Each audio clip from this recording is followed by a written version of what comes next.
So we approach another weekend full of Ursula's Return Set Championships. I wanted to go ahead and bring you guys another deck list. So welcome to Luminescence LORCANA, and let's get into a deck list. Real quick, before we get into the deck list, I just wanted to thank you guys so much for helping me hit 100 subscribers. I did announce that I was going to be doing a giveaway a couple of videos back. I just wanted to add some stuff to the giveaway as well, just because you guys have been so amazing and we hit it so quickly, and we are continuing to grow and grow and grow.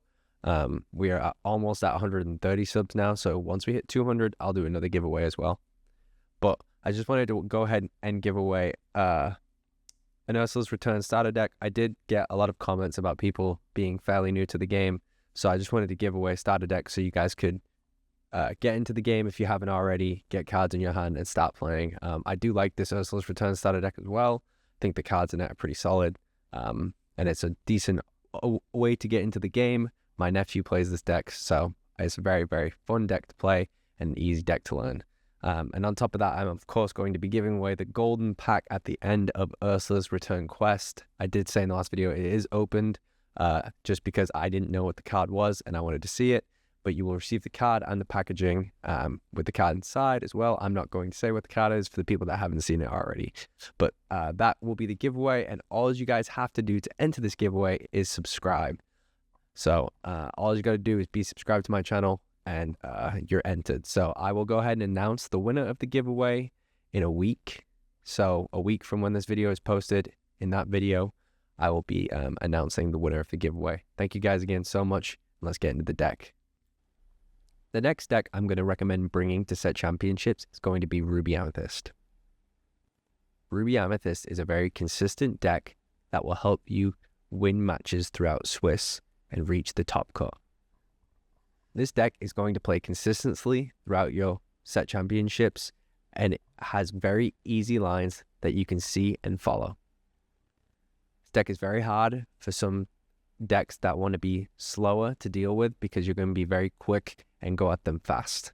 It also has a great way to draw cards and a board wipe to get rid of your opponent's side of the board. So getting into the full deck list, in the 1-drops, I'm going to be running 4 of Chernobog's Followers. This card is a great card to use because it allows you to use it, play it, quest with it, and then banish it to draw a card. You can keep this card on the board for however long you need, and then when you see your opponent is going to take it out the following turn, you banish it and draw a card. This is a great way to get lore and then eventually draw the additional card and draw into something that you might need more.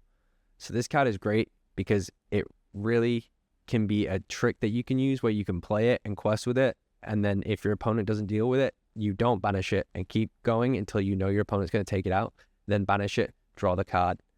It is a great combo to use, and I think that this is one of the best 1-drops in the game. So getting into the 2-drops, I'm going to be running Madden Mim, Snake. Obviously, this is there just for the bounce package. You need it. You use this card in every purple deck because the bounce package is so crucial. Flynn Rider is there because he allows you to play himself, and against slower decks, like I said, if they don't play anything, he's just going to gain you that 3 lore, and then if they do play something, you can play down a Sisu maybe, and that line is very hard for a lot of decks to deal with. So this card is really, really good, and it can gain you lots of lore if they don't take care of it quickly. Now getting into the 3-drops, I'm going to be running 4 of the Madam Mim Fox. Obviously this is a no-brainer again. This is the essential bounce card. Having Rush, you need her in every purple deck because she's such an amazing card. Going on to the next card, I'm going to be running Maleficent Sorceress. This card is really good as well because you can play it and draw the card and then use it to sing friends on the other side, or you can bounce it away and then play it again later in the game. So this card is very, very crucial. Although I would say that I would consider cutting it for something else. I just think that you need it in set championships, at least in my area, because you want to consistently keep drawing. You don't want to brick. So this card helps you ensure that your hand is always adding cards to your hand and making sure that you can play your ink when you need to. Because if you don't play your ink on a turn, that's a big, big, big pain in this deck sometimes. So this card is amazing, and it helps you draw cards and get further in your deck, and then you can use it later to sing friends on the other side. Sisu. Sisu is an awesome card because this is the card that you need to hit with the Flynn combo. You play Flynn, then you play Sisu, and since its attack is determined by the amount of cards in your opponent's hand, it's always going to have a lot of attack usually early in the game, and it's going to be, your opponent's not going to be able to keep up with it, and you'll gain that lore off Flynn very quickly, as well as Sisu quests for 2. So you can use her to quest and then use her to attack because her attack's going to be so high, and you're also going to gain the lore off Flynn. This is a very fast combo that you can use, and against slower decks, it's very, very hard for them to be able to take care of everything you have on the board and quests. So it gives you a really good advantage and a really good boost to make sure you're hitting that 20 lore mark before them. So this card is awesome. No brainer. Have to use this card in your deck. Getting into the 4 drops, you're going to be running 4 of the GOAT. Obviously, this card is insane. This card's going to win you the game. If you get to 18 lore, you can go bounce and win the game. So I think this card's a must-have in every deck because it really can close the game out. Rabbit, obviously another must-have. You know, the Mim and Merlin packages are those 16 cards right there that I have as staples. You need them. That is like the essential bounce package. Really helps you in the game. So those 2 cards are just insane value, and you know, they can get you out of some tight spots if you really need to draw a card, or if you really just need one more lore. Those cards were the ones that are going to get you there. Now here's my bit of a tech card getting in the 5 drops. Is going to be 5 of the Hercules. The reason I'm going to say this Hercules is because, at least in my area, there's a lot of Ruby Amethyst and Emerald Steel. But I think that you run this Hercules because he's just like another Maui, right? So you're running 6 Mauis in this deck. But the good thing about Hercules versus Maui is this Hercules can take down a castle in one go. So if you have a Maui in your hand and your opponent plays a castle and you don't have anything else on the board, you could only hit it for 6 that turn, and then you have to pass, let them gain 2 lore, and then you can take care of it if they don't have a Maui of their own to take care of your Maui.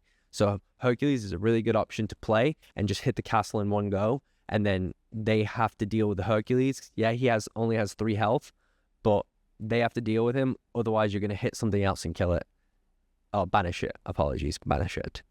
So yeah, I think that this Hercules is definitely a card that I would tech in. You could also maybe tech in the Peter Pan Shadow that has Rush and Evasive, but I think this card is good because, like I said, my area is heavily dominated by Ruby Amethyst. So going into the mirror match, this is great because your opponent won't expect it, and you can just slam it down, take the castle in one go if you need to. And then you can also maybe ink a Maui. I know a lot of people are like, oh, I never want to ink my Mauis. Then you can maybe ink a Maui and use a Hercules. Even if you don't maybe need to take a castle down, he's still going to hit for 7. So he's going to take down most targets. Obviously, 4 Mauis, no brainer. Literally the best card. I would say probably the best card in the game. It's one of the cards that I think will be used in from the first chapter for a very, very long time because it's so good. 3 Madame Medusa. This card's awesome as well. Doesn't hit quite as much as it used to, but I still think it's a very good card. 4 Brawls. It's really for Diablo.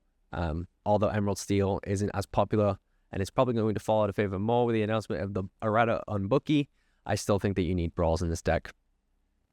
4 Friends on the other side. You need this card because it's going to allow you to draw. You can sing it with whoever you want. Sing it with Maui if they have nothing out there. But you need this card. It just allows you to draw. It's a very, very good card. 4 Be King Undisputed. Now, I like this card a lot too because you can sing it with your goats and your rabbits. So if your opponent only has 1 character on the board, you can sing it with your goat and, go ahead and banish whatever they have, and if your opponent plays into it, you can maybe take care of everything else they have on the board, sing it, have them take out their Buchot, have them take out their Cogsworth, have them take out something like that. So I think this card's very, very good, and I think that you need it in your deck. 4 B Prep. I don't know why people ever cut B Prep. B Prep is the best card ever. You just really got to be careful in the Emerald Steel that if they're going to snipe it from you, that you are able to get more if you need them, or if you don't need them, then, it's always just good to have them if you need them. And then, of course, 4 Queen's Castle. This card has blown up, been one of the best cards to use. It's very hard for a lot of decks to deal with. Certain decks tech into tech cards just for this card, like Sapphire Steel, you tech Rise just for this card. So I definitely think that you need to play this card as well. So this is the full deck list that I would recommend running to set champs. I'm going to go ahead and also go through a hand guide, like a mulligan guide, what I would aim for in a starting hand. And I'm also going to show you another version of Ruby Amethyst made by a different person that I would also recommend using to your set championships. Alrighty guys, getting into a starting hand here. As you can see, this starting hand actually really isn't that bad at all. I'm going to want to keep the Chernobog's followers. You kind of want to keep the Flynn, right? So honestly, I don't know if there's too much I would even cut from this, because maybe you could cut the Medusa just to see if you could get some ink. But, you know, turn 1, you're going to want to play Chernobog's followers. Turn 2, you're going to want to play Flynn Rider. Turn 3, you can bounce your Chernobog's followers and play your Mim. And then it's going to be very hard for most decks to be able to play something that's going to keep up with the Mim. And you're going to gain that 3 lore off Flynn. And then turn 4, you can play the Rabbit or the Bee King Undisputed. So I would maybe just get rid of this and that hope that you get, yeah, oh my God, even better. So now you don't even need to do that. You can go ink the snake, right? Ink the snake, play the Chernobog's followers, draw next turn, maybe ink whatever you get, play Flynn, quest with the Chernobog's followers, and banish it if you really need to. And then turn 3, you're going to be playing Sisu. It's going to be very hard for your opponent to do anything about that. Turn 4, you play your Rabbit, and then turn 5, you can sing Bee King Undisputed with your Rabbit. So this is honestly a very ideal hand to have in this deck. I definitely would like this hand, especially going first, maybe even going second, because going second, this can still say to your opponent, the 1, 2, 3 line can still say to your opponent, hey, you got to keep up with me. So this is definitely a hand I would recommend. This is an ideal starting hand. All right, guys, the other deck that I would recommend bringing to set champs, apologies for the image being cut off. I couldn't find a good photo of this deck. But this was the winner of BOCHUM. I'm not going to attempt to say the name because I don't want to insult the person, but that is the winner of BOCHUM. You can see that name up in the top left corner. But this was the deck that they brought, and I think this is a very good deck that you could bring as well. My deck is very similar to this, except I'm not running the Peter Pan Shadowfinder. I would run the Hercules, just because, again, my area is heavily RA, and I think that is a very good card to run into Castle. But again, that other card is there for Diablo. So this is the other deck I would recommend bringing. I will leave a link to the ink decks with this deck list in the description as well. But this is the other version of Ruby Amethyst that I would recommend running to set championships. So as always, I'm going to close with why you should run this deck. I would run this deck to set championships because it's consistent. It's going to play out very similar every time you play it. And it's overall been the most consistent deck over the last 3 or 4, over the last 2 sets.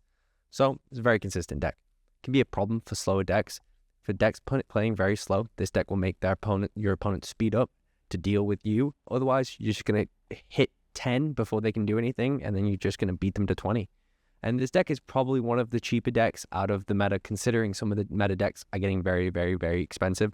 This deck necessarily won't break the bank.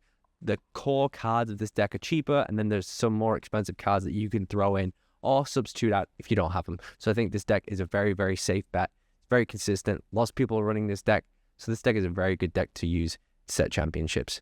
Thank you guys so much for watching another deck tech video. And if you guys did enjoy, please do like and subscribe. I'll be back very soon with another video. Peace.